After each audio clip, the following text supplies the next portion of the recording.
Živeti s krvnim rakom zagotovo ni nekaj preprostega.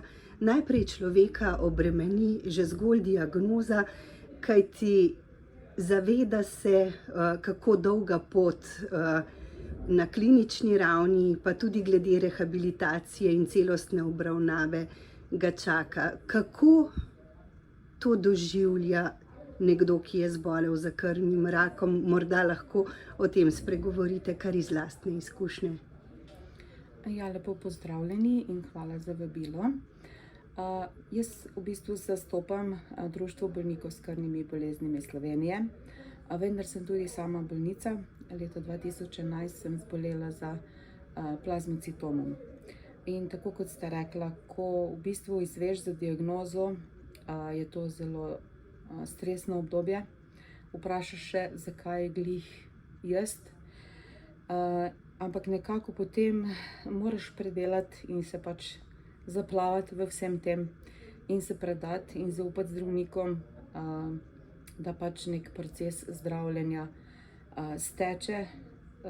Ni pa lahka niti pot zdravljenja, niti potem pot vračanja nazaj v nek življenjski ritem. V bistvu se srečujemo z psihološkimi težavami, to so en velik izziv bolnikov, tako da tukaj vsekakor podpiramo strokovno podporo psihologov. Veliko pa v tem, recimo v našem primeru, v primeru društva, ki izvajamo program Bolnik bolniku, kjer bolniki, ki so pač neke izkušnje dali skozi in so ozdravljeni, sedaj pač z neko laično psihološko pomočjo pomagajo bolnikom s pogovori, ki so pač omogočeni po bolnišnicah. Pokrivamo 8 bolnišnic v Sloveniji, kjer so hematološki oddelki, hematološke ambulante, enodnevne bolnišnice s hematološkimi bolniki, tako da imajo te bolniki možnost se pogovoriti na 4 oči ali v skupinah, lahko preko telefona, lahko preko maila, preko Zooma. Tako da to je recimo zelo en velik izziv. Drugi izziv mogoče, ko se vračamo recimo nazaj v nek življenjski ritem, bi mogoče potrebovali tudi mi preko zdravstva kakšno rehabilitacijo, ker tega nimamo omogočeno. V društvu skrbimo nekako za predavanja o zdravi prehrani, o gibanju. Imamo 10 pohodov v celem letu organiziranih, pilates vaje preko Zooma, tako da v bistvu društvo skrbi nekako za tisti del, ki ga mogoče zdravstvo ne pokriva, no. Pravzaprav si marsikdo v Sloveniji verjetno niti ne predstavlja, kako neprecenljiva je vloga društev, ki lahko obolelemu pomoč ponudijo takoj, da mu ni treba čakati na razne terapije, ki so, kot vemo, pri nas zelo težko dostopne. Ja, v bistvu smo veseli, da se bolniki res obračajo na nas že v bistvu takrat, ko nekako nekateri čakajo že na diagnozo, ker se soočajo tudi s težavami, ker ne pridejo pravočasno do osebnih zdravnikov, potem s vse daljšimi temi čakalnimi dobami pri specialistih. Tako da imamo bolnike, ki se obračajo na nas že prej, imamo bolnike, ki se obračajo v postopku zdravljenja, ko zvejo za nas, in ostajajo tudi naši člani potem, ko ozdravijo in se z nami družijo na raznih dogodkih, ker društvo še vedno potem skrbi za razna ozaveščanja, informiranja, izdajamo vodnike za bolnike, da so vedno nekako vedno pravi trenutek dobijo informacije o novostih tudi, ker recimo samo jaz vem, da od leta 2011 pa do zdaj je prišlo ogromno novih zdravil, za kar smo res zelo hvaležni v bistvu, no, da imamo na razpolago v Sloveniji vse možnosti zdravljenja. Tako da društva se res, mislim, da so neprecenljiv vir za vse. Glede na kratke stike v javnozdravstvenem sistemu je to, da je celovito zdravljenje, različne metode zdravljenja, ki so pri nas dostopne, je pravzaprav nekaj izjemnega in tega se morda niti ne zavedamo. Kateri pa so po vaši oceni vendarle glavni pomembni izzivi, na katere bi bilo treba pospešeno odgovoriti?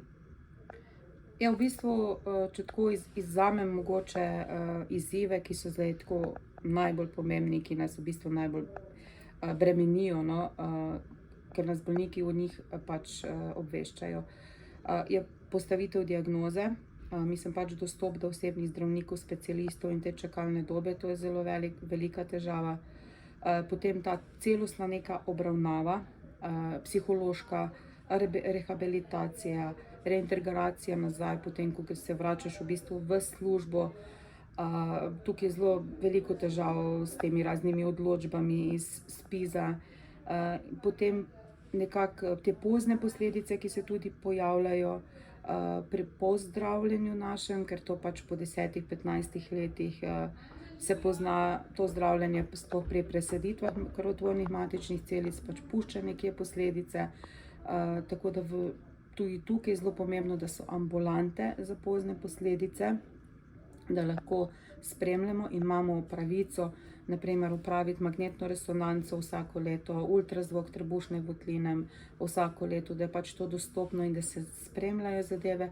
In pa predvsem tale veliko govora zdaj tudi o tej paliativni oskrbi, ker vemo, da nekateri krvni raki so še vedno neozdravljivi in vemo, da v bistvu ga lahko zazdravijo, ne morejo ga ozdraviti in vemo, da se bo vrnil. In osebi, ki to ve, vsekakor ni fajn iti skozi neko življenje, skozi neko življenjsko obdobje, se vračati v službo, vedno razmišljaš, kako bo.